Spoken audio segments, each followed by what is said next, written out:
Beleza. Pessoal, muito boa tarde. Professor Vinícius, muito obrigado pelo convite. É um prazer estar aqui com vocês. Eu acredito que todos aqui, todas foram alunos meus, né?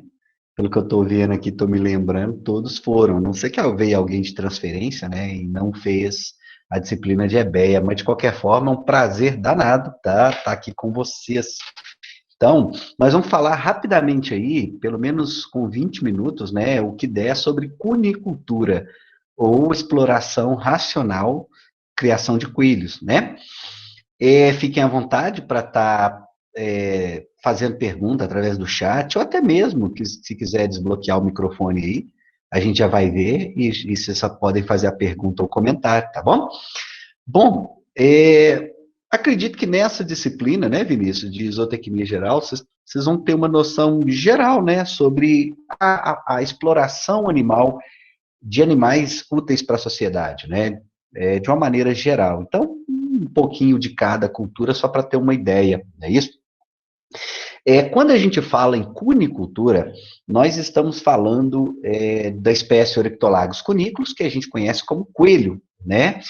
E a partir do coelho, o primeiro item que a gente deve considerar é o que a gente pode, né, obter a partir desse contato que a gente tem a nível de produção, né, com o animal. Né? O que a gente pode extrair da cunicultura?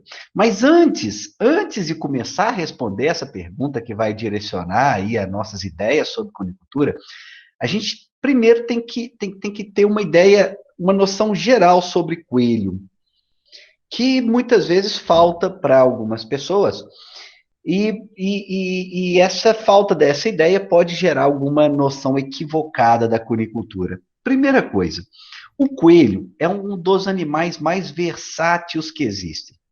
Tá? Eu acredito que não exista um animal mais versátil que o coelho. Vocês podem até me ajudar a tentar encontrar algum, mas eu nunca vi, né?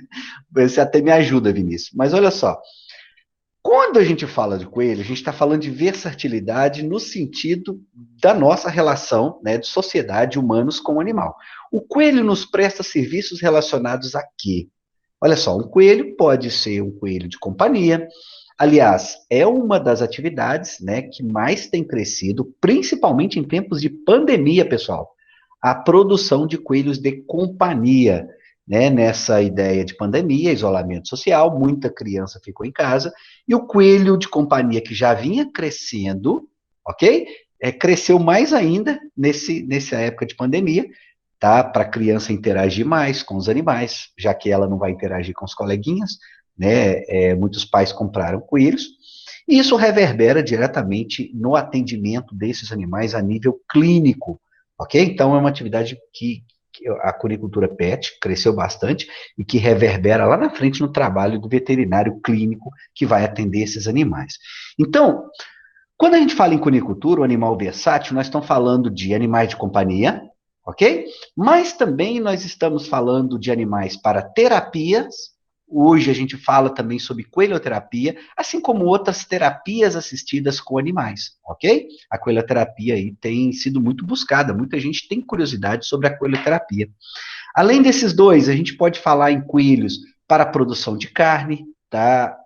Aqui no Brasil, nós não temos tanta tradição quando se fala em produção de carne de coelhos, mas em países do Mediterrâneo, por exemplo, ou até mesmo na China, se consome muita carne de coelho, tá? Hoje, a nossa produção a nível mundial está por volta de 1.500.000 toneladas de carne de coelho. Ou seja, se você considerar o número de espécies, o número de animais abatidos, nós estamos falando da quarta espécie mais abatida no mundo, ok? Que a nível mundial tem uma parcela considerável. Cerca de 2% aí da carne consumida no mundo é a carne de coelho. Embora aqui no Brasil o nosso consumo é desprezível. Nós estamos falando de 8 gramas habitante ano, o que não vale nada. Na verdade, a gente praticamente não come carne de coelho. Mas ainda na ideia da cunicultura, do coelho ser versátil, nós podemos produzir pele de coelho, ok? Muitas vezes essa pele é um subproduto da atividade principal. Nós podemos produzir pelo de coelho, ok? Além disso, o coelho é um modelo experimental excelente para testes biológicos, ok? E aqui nós estamos falando de testes biológicos na medicina, na odontologia, testes biológicos nas ciências agrárias como um todo. Então, o coelho sempre foi muito estudado como modelo experimental também, ou seja, animal de laboratório, de biotério. Ok? Além disso, o coelho também pode ser utilizado para programas de recuperação de áreas degradadas, principalmente porque o coelho faz parte da cadeia alimentar de vários animais que vão sobreviver aqui naquela área degradada, recuperação de grandes áreas, não é isso? Isso na Europa é importante, aqui no Brasil não tem tanta importância.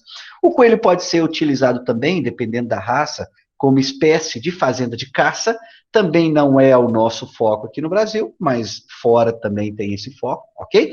Ou seja, nós estamos falando da espécie mais versátil que existe, tá? No reino animal, ok? Isso é fundamental para a gente entender a cunicultura. Além disso aí, vamos acrescentar um outro aspecto da versatilidade desse animal, que é a capacidade da produção em vários tipos de sistema produtivo diferentes. Então, você pode criar coelho, por exemplo, num sistema produtivo muito simples, como o coelho criado solto. Aliás, aqui no IF Bambuí, pessoal, a gente tem feito trabalhos com novos sistemas de alojamento que teoricamente melhoram o bem-estar, ok? E a gente tem criado coelho solto no piso. É mais difícil, mas a gente tem tentado criar coelho solto no piso, numa baia, como se fosse um frango, por exemplo. Ok? Com espaço maior, com contato social, com enriquecimento, ok? A gente pode criar dessa forma. O coelho pode ser criado em gaiola também, tá? Gaiolas enriquecidas, não enriquecidas, tá? E o coelho pode ser criado tanto em sistema de agricultura familiar, mas também o coelho pode ser criado num galpão altamente tecnificado, como aqueles que hoje a gente utiliza para frangos de corte. Hoje, um galpão de frango de corte, pessoal, a gente dá vontade de morar lá dentro. Sinceramente, parece que tem mais conforto, né, Vinícius, que a própria casa da gente. Hoje em dia, quando se fala em Dark House, Blue House, nós estamos falando de sistemas altamente tecnificados para frango de corte. Para coelhos, nós temos alguma coisa semelhante, com a temperatura controlada, ventilação controlada, ou seja, o coelho também é um animal versátil, onde a gente pode controlar muito bem o sistema, mas também a gente pode criar num ambiente muito simples, ok? Bom, entendido essa versatilidade, a gente pode partir agora para os produtos. O que a gente pode obter a partir da cunicultura? Nós, que vamos dar assistência aos produtores, nós que vamos trabalhar diretamente ou indiretamente com os produtores da cunicultura, o que é que esses cunicultores podem oferecer, né, para a sociedade? O que é que a cunicultura pode oferecer para a sociedade? Então, principalmente, animais de companhia, ok? Eu destaco animais de companhia porque é o que tem crescido bastante aqui no Brasil, ok? A cunicultura. Aliás, eu estou achando que dessa turma muita gente fez a cunicultura, viu? Eu não estou lembrando aqui exatamente quem, mas muita gente fez cunicultura dessa turma. Então, animais de companhia, pode oferecer para a sociedade carne de excelente qualidade nutricional. Se você comparar a carne de coelho com outras carnes, ela tem várias vantagens. Elevado teor de proteína, baixo em colesterol, baixo em gordura, baixo em sódio, excelente proporção ômega 3, ômega 6. Assim, a gente diz que é a carne do futuro, principalmente para quem quer manter em fit, saudável, com alimentação mais saudável, sabe? Mas também a gente pode oferecer pele para a sociedade, pode oferecer pelo, tá? Isso não tem tanto mercado aqui no Brasil, a gente quase que joga fora a maior parte da pele que a gente produz, porque é difícil comercializar e difícil processamento. São poucas pessoas que dominam a técnica do processamento da pele, mas quem domina consegue agregar muito valor nessa pele.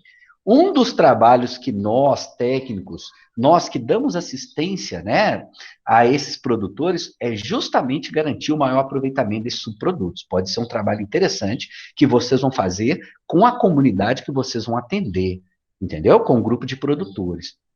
Bom, além disso, um cunicultor também trabalha vendendo matrizes, claro, tá? E principalmente essas atividades aí que eu falei. Ou seja, a partir dos coelhos a gente pode ter uma gama muito grande de produtos, mas também coprodutos. O que eu chamo de coprodutos? Aqueles produtos que não são o objeto principal. Na conicultura, a gente diz que a gente tenta aproveitar até mesmo, tá? Tudo, não é igual a bovinocultura que se aproveita até o berro para música, porque o coelho é um animal muito calmo, né? Ele praticamente não faz barulho, mas a gente tenta aproveitar praticamente tudo, pessoal. É possível aproveitar quase que tudo, embora aqui no Brasil isso seja um pouco difícil. Normalmente os abatedouros conseguem aproveitar a grande parcela, mas a maior parte das pessoas tem dificuldade. Mas, teoricamente, a gente pode aproveitar também o esterco, tá? O esterco do coelho, ele é muito bom para ser comercializado. Normalmente, quem trabalha com horta, com flores, que são pessoas exigentes, eles aproveitam, eles enxergam o esterco de coelho de maneira muito positiva, ok? A proporção entre os nutrientes do esterco é muito interessante para as plantas, ok? Então, é um esterco muito apreciado. Mas também a gente pode aproveitar o cérebro para a produção de protrombina, ok? Pode aproveitar também o sangue, pode aproveitar vísceras. Teoricamente, poderíamos aproveitar até a urina, ok? Para a produção de fixadores na produção de perfume. Eu digo teoricamente porque na prática mesmo a gente vê que é muito difícil aproveitar alguns subprodutos, ok? Bom, dito isso, a gente comenta um pouco da atualidade na conicultura. Mas antes eu acho que antes da atualidade, pessoal, veio aqui uma perguntinha aqui no chat, ok? O Túlio, ô Túlio! Beleza, Túlio? Prazer ver vocês aí, ó. Professor, nas ninhadas dos coelhos, como as do campus, em média, quantos filhotes nascem? Túlio, muito interessante a tua pergunta. Olha só. Vamos lá. Antes de responder a tua pergunta, vamos só diferenciar o seguinte. Vocês estão estudando zootecnia geral e tem que ficar muito claro para vocês que, para algumas atividades, nós utilizamos espécies diferentes. É assim na piscicultura, na aquicultura, onde você utiliza várias espécies, correto? Para algumas atividades, a gente utiliza raças diferentes. O conceito de raça é mais forte, como, por exemplo, na bovinocultura. A raça tem um aspecto muito interessante. Na cunicultura, a gente trabalha tanto com os conceitos de raça aqui no Brasil, ok? Quanto os conceitos de linhagens. As linhagens são arquitetadas, são construídas a partir das raças, que vão sofrendo seleção e melhoramento genético para chegar até algumas características assim especiais, mais bem definidas, mais elaboradas, como, por exemplo, uma linhagem desenvolvida para maior prolificidade. Correto? Então, na cunicultura europeia e chinesa, por exemplo, Túlio, se fala mais em linhagens. Como aqui no Brasil, a gente fala mais em linhagens para avicultura e suinocultura. Hoje em dia, quem compra frango, compra uma linhagem Kobe, por exemplo. Quem compra suínos, compra uma linhagem Penarlan. Você vai com a linhagem, ok? Diferentemente de bovinos, que você trabalha com raças e seus cruzamentos. Então, aqui no Brasil, Túlio, a gente trabalha mais ainda com o conceito de raças em conicultura. Ou seja, dificilmente a gente mistura essas raças para trabalhar cruzamentos estratégicos. O que a gente tem tentado aí passar nas instruções que a gente dá para os produtores é justamente trabalhar com cruzamento entre as raças, porque quando você trabalha o cruzamento, você aumenta o vigor híbrido, o que a gente chama de heterose, e o que vocês vão estudar em melhoramento animal. Bom, Túlio, com base nisso aí que eu estou falando, agora a gente vai para a sua resposta. Aqui no Brasil, nós temos, de média, nascidos vivos, cerca de 8 a 9, ok? 8 a 9 animais. Lá na Europa, eles já têm nascidos vivos 11 a 12 animais. Mas por quê? O melhoramento lá é muito mais intenso e lá se trabalha linhagens comerciais melhoradas para prolificidade. Ok? Agora, o mais interessante, Túlio, é que nisso tudo, lá também eles têm uma mortalidade muito baixa.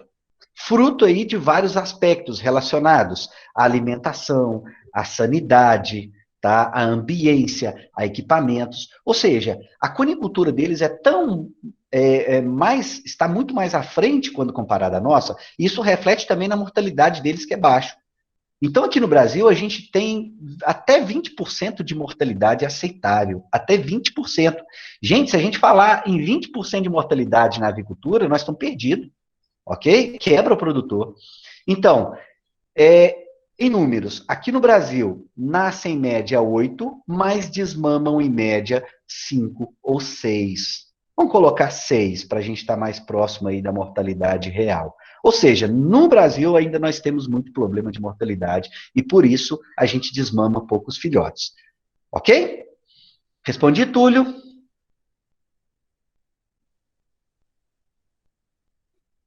Mais algum comentário, Túlio? Ok, ok. A gente acabou falando bem mais, tá, disso aí, mas tem a ver com a pergunta aí. Pessoal, então, em tempos de Covid-19, né, eu acho que a Covid, ela veio como um advento para revolucionar muita coisa no que a gente conhece como sociedade, como normal. Tanto que o termo que a gente utiliza hoje, né, é novo normal. Nós estamos caminhando para um novo normal das coisas, onde tudo está mudando. E essa mudança reverberou também na cunicultura.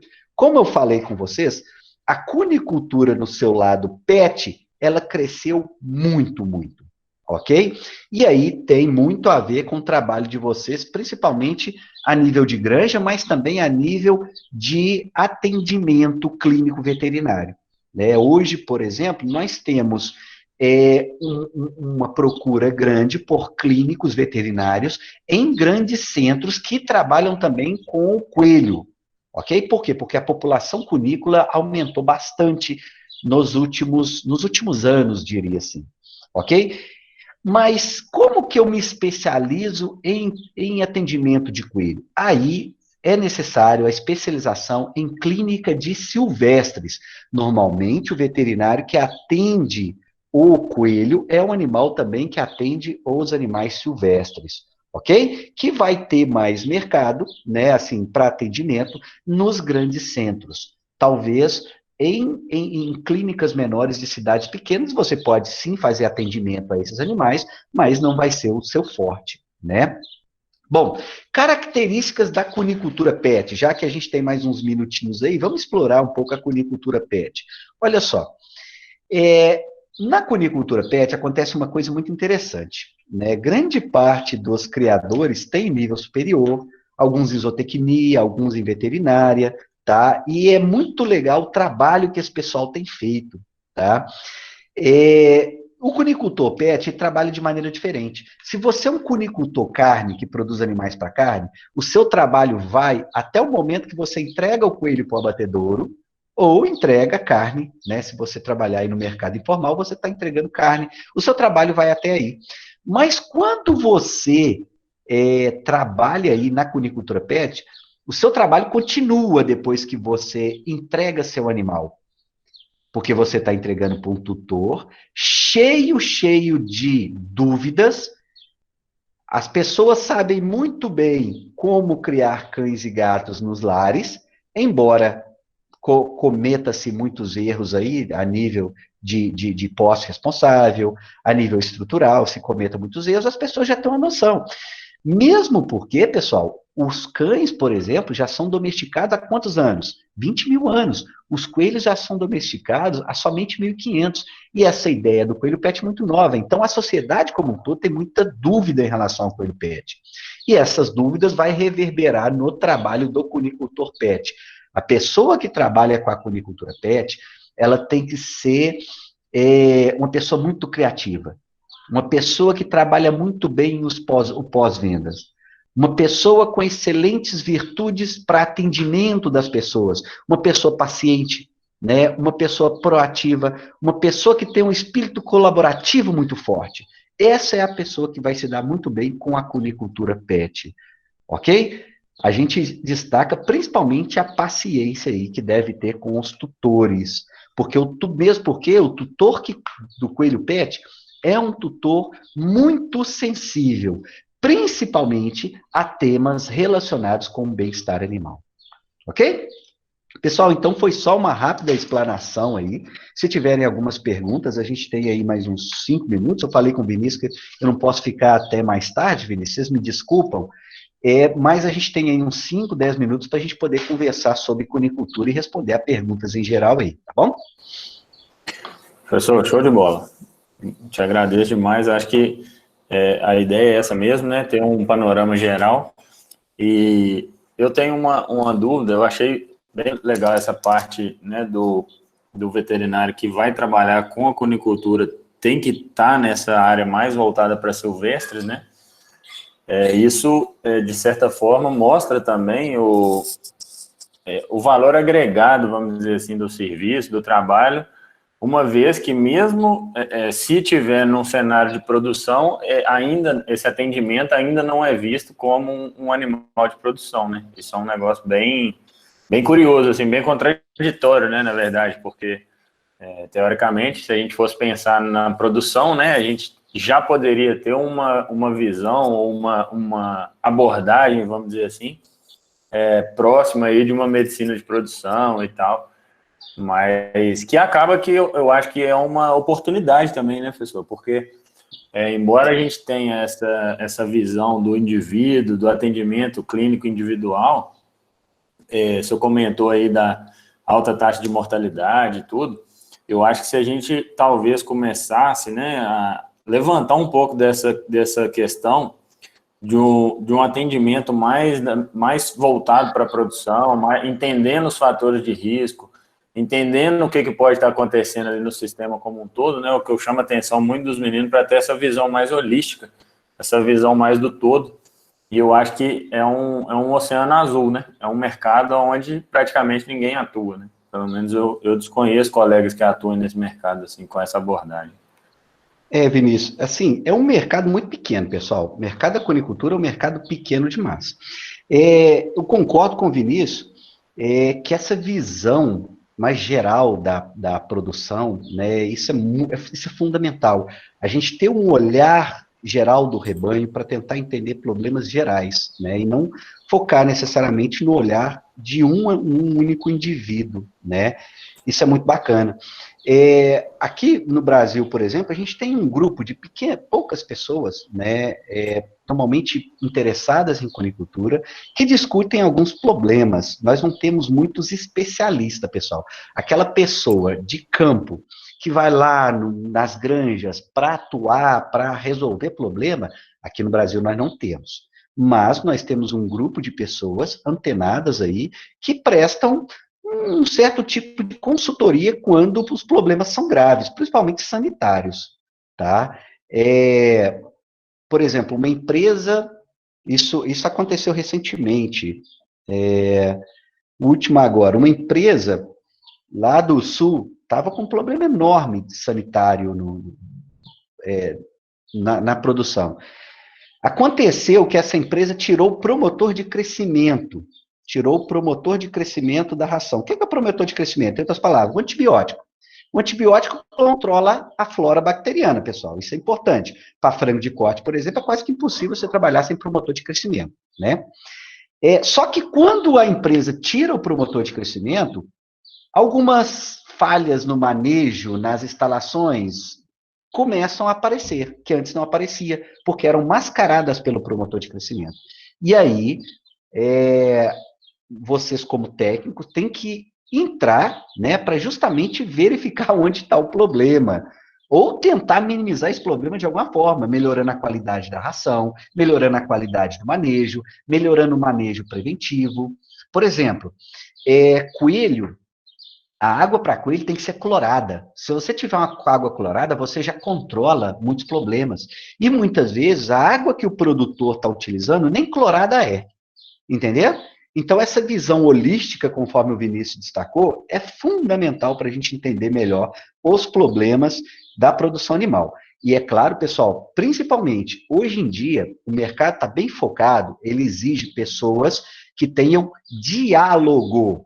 Hoje em dia, muito mais importante do que conhecimento técnico é você ter diálogo com as pessoas, você saber relacionar com as pessoas, você desenvolver essas virtudes relacionadas ao próprio relacionamento, além também da criatividade, iniciativa, ok? Então, se você tem diálogo, você conversa com várias pessoas, troca informações, reúne informações para depois tomar uma atitude, né, uma decisão mais sábia, ok? Um negócio que eu comento muito com os meninos, professor, é a necessidade, né, de se fazer um diagnóstico de situação bem feito, né? Porque a partir Exato. desse diagnóstico, todas as diretrizes, todos os nortes ali daquele sistema de produção vão ser tomados em cima desse diagnóstico. Se a gente, no ponto de partida, não está o mais próximo do real, né, o mais preciso possível, possivelmente nossas decisões elas não vão servir para aquele problema específico. Então, essa personalização da entrega, vamos dizer assim, né, do serviço que o veterinário presta, que o zootecnista presta, acho que é fundamental ter essa habilidade, né, desenvolver essa habilidade, não só do diálogo, mas da observação, do senso crítico, né, de ver uma coisa, questionar se aquilo é realmente o que parece que antes de tomar alguma decisão, né, baseada em algo mais superficial. Acho que quanto mais a fundo a gente consegue ir nas situações, nos cenários, né, via de regra, mais precisa, mais personalizada é a nossa solução.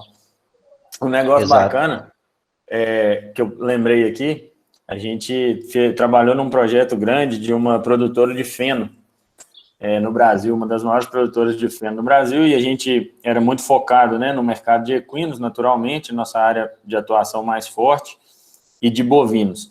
E o pessoal conseguiu um contrato para fornecer feno para produção de coelhos. Enquanto a gente vendia um quilo de feno a 1,10, 1,15 no mercado de equino e ruminantes, um preço ótimo, o mercado de coelhos ele absorvia o quilo de feno a R$6. Então, nós estamos falando de 600% de diferença, né, para um quilo de feno que custa 30, 40 centavos.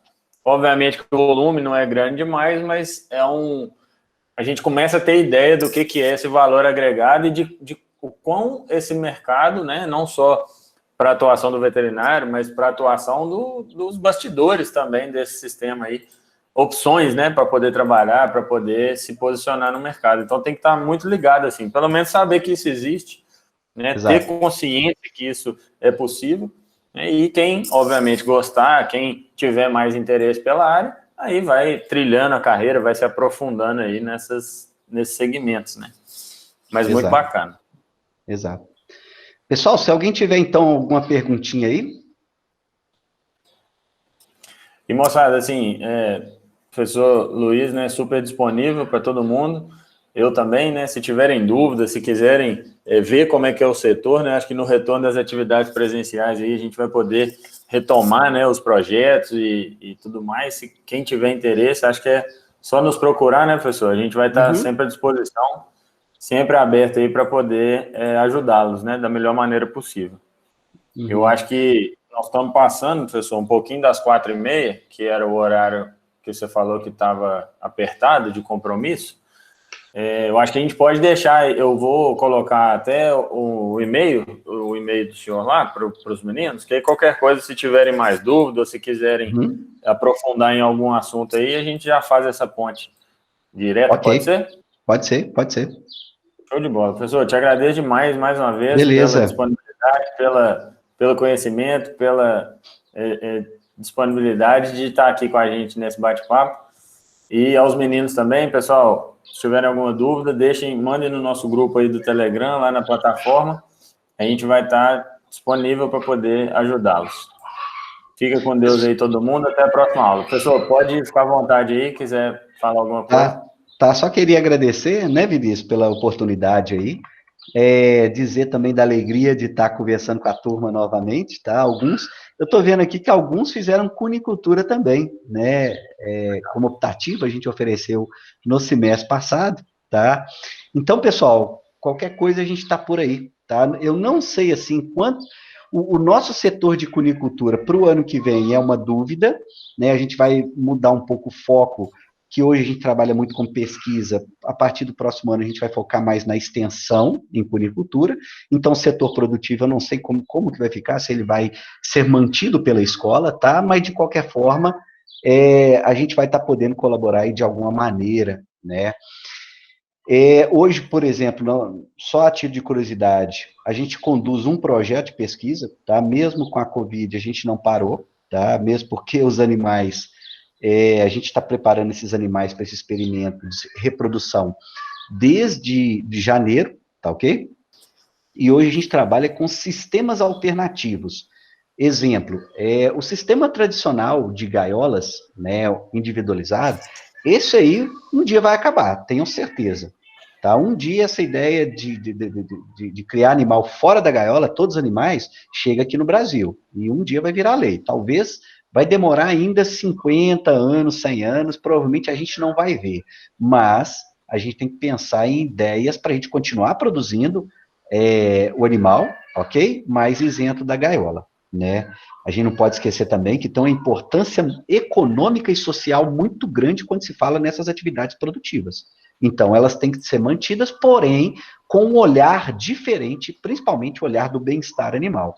Então, hoje a gente trabalha avaliando o desempenho reprodutivo, tá, de coelhas, alojadas em gaiola individual, em gaiolas inteligentes, enriquecidas, que é uma gaiola maior, com enriquecimento ambiental, sendo alojadas 2 a 2, tá? A gente pensa, isso é bom para o bem-estar? Olha, se você considerar o aspecto do contato social, do enriquecimento ambiental, do maior espaço, pode até ser, mas eu falo com vocês que as coelhas brigam muito, principalmente próximo aí à época do parto. Isso aí é ruim a nível de bem-estar animal. Na natureza, o animal briga, sim, mas na natureza o animal tem esconderijo, né? Ele tem rota de fuga.